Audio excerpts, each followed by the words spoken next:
Greetings, Earthlings! I'm Aly Keves, and this week I boldly went where I've never gone before. To the new Chipotle on 49th. It's great in there. Also, I watched the original Star Trek for the first time, and boy, do we have a lot to talk about. It's the Geek Awakens.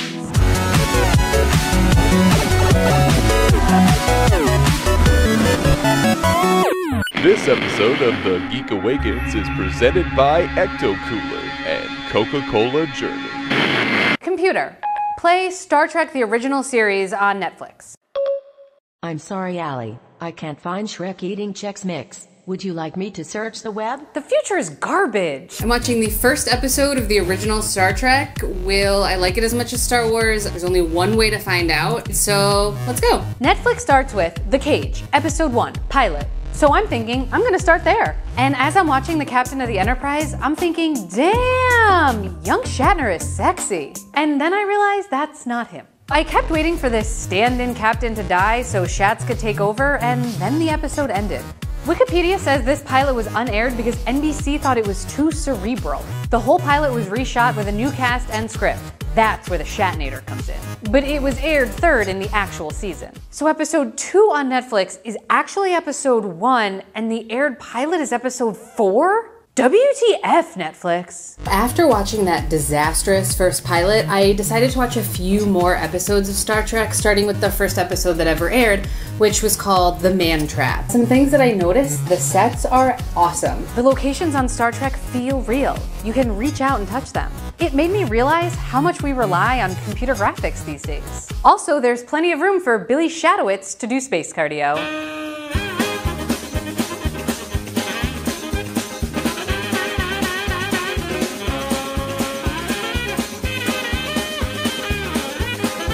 And that, ladies and gentlemen, proves my master's thesis, that everything is better with yakety sax. Yes, I have an MBA. The intro is either advanced for its time or it's been remastered because it looks amazing. Turns out CBS remastered the series in 2006 and added CGI.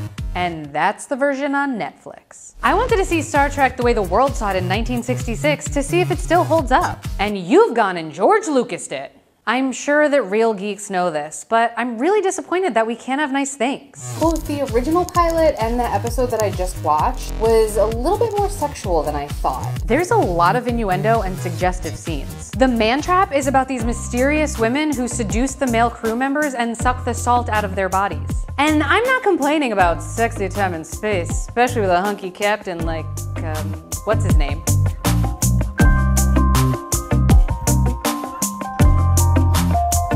My favorite part about this episode is the salt monster itself. You only see it at the end of the show, and yeah, it's just a dude dressed as a campy space yeti. But it doesn't take much to suspend my disbelief. Bad costumes, crappy green screens, cheesy sound effects, it doesn't bother me. I'm all in. And then I watched the episode called Charlie X.